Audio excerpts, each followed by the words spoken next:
जय हिंद जय Bharat. Borders road organisation यानी कि BRO की ओर से वैकेंसी निकाली गई है, ग्रीफ जिसको बोलते हैं और ग्रीफ।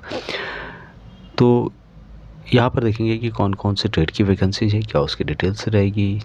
पूरी जानकारी के लिए वीडियो को अंत तक देखिएगा। चैनल को सब्सक्राइब नहीं किया है तो कर सकते हैं, आपको इस तरह के अपडेट बहुत से में भी मिलते रहेंगे। तो यहाँ पे आप देख रहे होंगे, यहाँ पे रिक्रूटमेंट सेक्शन है और वहीं पर CA/DD/01/2024 एक नोटिफिकेशन है, वो जारी किया गया। उसको हम जैसे ही क्लिक करेंगे, एक यहाँ पर उसको डाउनलोड करने से संबंधित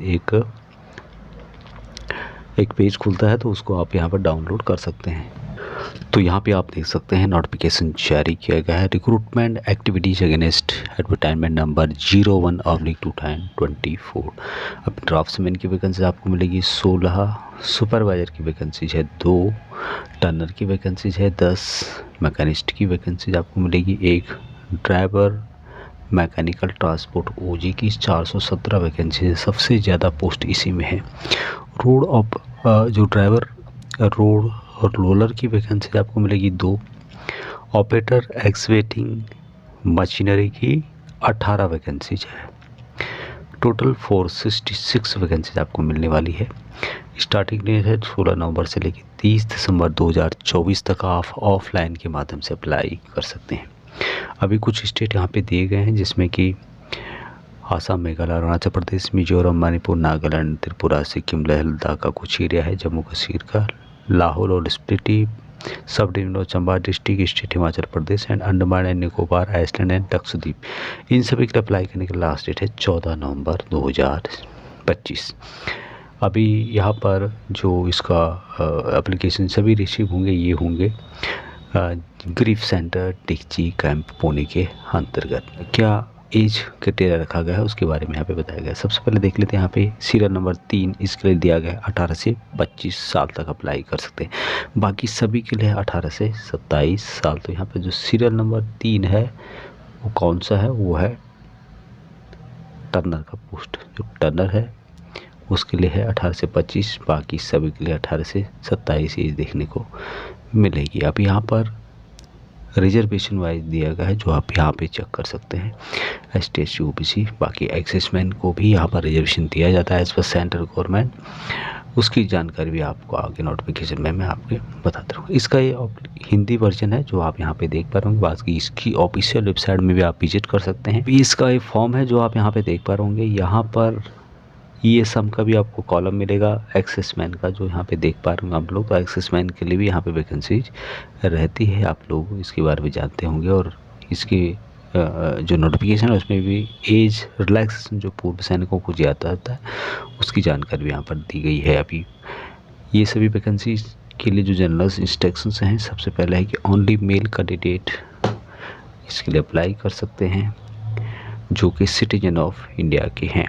अभी central for physical efficiency test and practical test जो होगा इसका, वो पुणे में ही होगा। पूर्व सैनिकों के लिए फिजिकल एक्टिविटी यहाँ पे नहीं होगी, उसके बारे में यहाँ पे बताया गया है। दूसरा है कि all application quoting the advertisement number, date and post applied for should be submitted to commandant GREF centre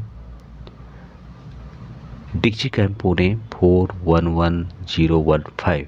इस पोस्ट कर आपको भेजने हैं रजिस्टर पोस्ट के द्वारा। बाकी यहाँ पे जो ग्रीफ के डिपेंडेंट हैं, उनके सन है, डॉटर है, वो भी यहाँ पर अप्लाई कर सकते हैं। सन बल्कि डॉटर के लिए तो है नहीं, क्योंकि ये सभी वैकेंसीज मेल के लिए मिलेगी। अभी यहाँ पर जो एप्लीकेशन है वो मैं आपको उसका लिंक दे दूँगा। अभी जो सर्विंग सोल्जर्स हैं डिफेंस के, आर्मी, एयरफोर्स, नेवी के, वो भी इसके लिए अप्लाई कर सकते हैं। यहाँ पे लिखा गया है कि serving defense personnel likely to be released from service within 1 year from the closing date can also apply against accessment vacancies। जो भी सर्विंग कर रहे हैं वहाँ 1 साल के अंदर रिटायर होने वाले हैं तो वो यहाँ पर अप्लाई कर सकते हैं। वैकेंसीज यहाँ पे घट भी सकती है, बढ़ भी सकती है। दूसरा जो ऑल कैंडिडेट हैं उनका फिजिकल टेस्ट होगा या फिर प्रैक्टिकल टेस्ट होगा, उसके बाद मेडिकल टेस्ट होगा, रिटन टेस्ट होगा। और जो यहाँ पर physical efficiency test, practical test होगा, वो एक क्वालिफाई नेचर का होगा। बाकी जो मेन है the final merit will be deserved based on the marks in the written exam. तो रिटर्न एग्ज़ाम में जितने बढ़िया आपके मार्क आएंगे उनके बेस पे यहाँ पर अपॉइंटमेंट किया जाएगा। दूसरा है कि एक्सेसमेंट के लिए यहाँ पे फिजिकल एक्टिविटी नहीं है। जो भी फिजिकली हैंडीकैप कैंडिडेट हैं या फिर assessment and departmental candidate applying for reappointment are examined from undergoing physical efficiency test. अब यहाँ पे पूर्व सैनिकों को रिलैक्सेशन दिया जाएगा, जो कि यहाँ पे कॉलम देख पा रहे होंगे। जो भी सेंट्रल गवर्नमेंट के रूल के अनुसार दिया जाता है, जितनी भी आपकी एज है उसमें से जितनी आपने सर्विस की है उसको माइनस करके 3 साल और यहाँ पर माइनस कर देना है। ये जनरल के लिए बता रहा हूँ, बाकी और को जो कैटेगरी है उसके अनुसार ज़्यादा छूट दी जाती है। यहाँ पे देख सकते हैं आप लोग सन ऑफ एक्सेसमैन, उनके लिए भी 3% वैकेंसीज आपको मिलेगी। बाकी यहाँ पर जो सन ऑफ सर्विंग ऑब्लिक रिटायर्ड की पर्सन है उनके लिए 15% वैकेंसीज हैं। एप्लीकेशन फ़ीस यहाँ पे जनरल कैटेगरी EWS एक्सेसमैन के लिए 50 रुपये है। बाकी लोगों के लिए भी कुछ के लिए नील किया गया है और कुछ के लिए और 50 रुपये यहाँ पर रखा गया। और अप्लाई किस तरह से अप्लाई करना है वो हिंदी और इंग्लिश दोनों में बताया गया है, ऊपर आप उसको पढ़ सकते हैं। एक्सेसमैन के बारे में यहाँ पे बताया गया है। एक्सेसमैन जिन्होंने भी आर्मी, एयरफोर्स, नेवी में सर्विस की है वो एक्सेसमैन यहाँ पे कहलाएंगे। पैरामिलिट्री फोर्स के यहाँ पर उनके लिए रिजर्वेशन नहीं है। जो भी DSC से रिटायर होते हैं उनके लिए कोई रिजर्वेशन नहीं है। एक्सेसमैन के लिए बच्चों के लिए भी यहाँ पे वैकेंसी जैसे मैंने पहले बताया था। अभी एसेंशियल एजुकेशन क्वालिफिकेशन इसके लिए क्या होगा या एक्सपीरियंस क्या होगा उसकी जानकारी यहाँ पर दी गई है। ड्राफ्ट्समैन के लिए 10+2 साइंस से आपका सर्टिफिकेट होना चाहिए। उसके अलावा 2 ईयर सर्टिफिकेट इन आर्किटेक्चर से रिलेटेड होना चाहिए या फिर pausing 2 year national trade certificate आपके पास होना चाहिए। सुपरवाइज़र एडमिनिस्ट्रेशन के लिए डिग्री आपके पास होनी चाहिए। दूसरा है पॉजिंग नेशनल कैडेट कोर भी सर्टिफिकेट या फिर एक्स नायक सूबेदार जनरल ड्यूटी के जो कि आर्मी, एयरफोर्स और नेवी के हैं वो इसके लिए अप्लाई कर सकते हैं। टर्नर के लिए आपके पास टर्नर सर्टिफिकेट होना चाहिए ITC, ITI या फिर NCTPT के द्वारा, या फिर जो क्लास 2 हैं possess class 2 course for turner वो भी इसके लिए अप्लाई कर सकते हैं जो कि डिफेंस के हैं, यानी कि जो एक्सेसमैन है। मैकेनिस्ट के लिए भी यहाँ पे देख सकते हैं आप लोग मैट्रिकुलेशन पास होना चाहिए, मैकेनिस्ट सर्टिफिकेट होना चाहिए या फिर जो डिफेंस का दिया हुआ सर्टिफिकेट है, defence trade certificate from army institute और सिमुलर स्टेबलाइजमेंट की जो दिया जाता है वो आपके पास होना चाहिए। या फिर आप क्लास 2 आपका पास होना चाहिए जो कि टर्नर या फिर मैकेनिस्ट से रिलेटेड होता है। अभी जो ड्राइवर मैकेनिकल ट्रांसपोर्ट हैं उनके लिए भी सबसे पहले एजुकेशन 10th पास होना चाहिए। उसके बाद दूसरा है कि मोटर व्हीकल ड्राइविंग लाइसेंस आपके पास होना चाहिए जो कि हैवी होता है, या फिर आपका क्लास 2 कंप्लीट होना चाहिए जो भी डिफेंस सर्विसेज के हैं।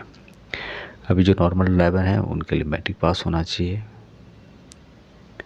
साथ में आपका heavy motor vehicle road roller driving licence आपके पास होना चाहिए। और जो डिफेंस के हैं उनके लिए having class 2 course for driver plant and mechanical transport as laid down in defence services. तो जो जिनके पास भी ये सर्टिफिकेट है उनको इसके बारे में समझ आ गया होगा या फिर आप समझ गए होंगे कि आपके जो सर्टिफिकेट में क्या लिखा हुआ है और किसके काम आपका जो सर्टिफिकेट है वो आता है।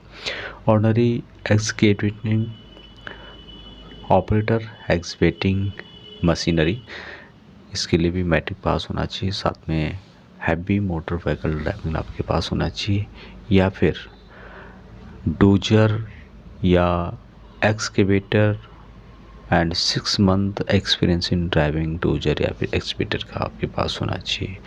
उसके अलावा जो डिफेंस के हैं उनके लिए class 2 course operator oblique excavating machinery and ले down in defence services regulations के अनुसार होना चाहिए। यहाँ पे जो रिटर्न एग्ज़ाम होगा उसकी जानकारी यहाँ पर दी गई है। ड्राफ्ट्समैन के लिए क्या क्या आप किस तरह के क्वेश्चन पूछे जानते हैं, क्या सिलेबस होता है, सुपरवाइजर एडमिन के लिए क्या होता है, टर्नर के लिए किस तरह से रहेगा, मैकेनिस्ट के लिए किस तरह से रहेगा, ड्राइवर मैकेनिकल ट्रांसपोर्ट के लिए है, ड्राइवर रोलर जो रोड रोलर है उनके लिए है, और जो ऑपरेटर हैं एक्सीवेटिंग या फिर मशीनरी से रिलेटेड तो उनके लिए भी यहाँ पे बताया गया है। अभी यहाँ पर जो पे स्केल है इसमें कि ड्राफ्ट्समैन के लिए है 29,200 से 92,300 तक, सुपरवाइजर एडमिनिस्ट्रेशन के लिए है 25,500 से 81,100 रुपये तक, टर्नर के लिए है 20,000 से 63,200 रुपये। उसके अलावा यहाँ पर जो मैकेनिस्ट हैं, ड्राइवर मैकेनिकल ट्रांसपोर्ट हैं, और साथ में ड्राइवर रोड रोलर हैं, और ऑपरेटर एक्सवेटिंग मशीनरी, इन सभी के लिए जो सैलरी है ये आपको मिलेगी 19,900 रुपये से 63,200 रुपये। अभी यहाँ पर फिजिकल एफिशिएंसी टेस्ट होगा जो कि 1.6 किलोमीटर का होगा, और ये सभी के लिए मैंडेटरी है। Only passing the test is mandatory. 10 minute में कंप्लीट करना है तो आराम से किया जा सकता है, ये इम्पोर्टेंट है। तो यहाँ पर जो हाइट है, फिजिकल स्टैंडर्ड है, उसके बारे में यहाँ पे जानकारी दी गई है। यहाँ पे आप स्टेट वाइज यहाँ पे दे सकते हैं, state, eastern wise, region wise यहाँ पे बताया गया है।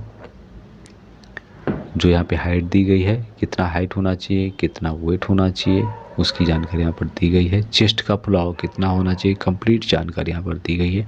बाकी जो रिजर्वेशन है वो यहाँ पे दिया जाएगा। Relaxation to son of serving oblique ex गरीब पर्सन के लिए है, उनको यहाँ पर थोड़ी सी छूट दी जाती है, 2 सेंटीमीटर का, 1 सेंटीमीटर का और 2 सेंटीमीटर का। मेडिकल स्टैंडर्ड किस तरह से होता है उसकी जानकारी यहाँ पर दी गई है। बाकी आप और जानकारी नोटिफिकेशन को पढ़ सकते हैं, लिंक आपको वीडियो के डिस्क्रिप्शन में मिल जाएगा। यदि आपको नहीं मिलता है तो आप कमेंट कर सकते हैं, मैं आपको प्रोवाइड करा दूँगा। अभी तक इतना ही। जय हिंद।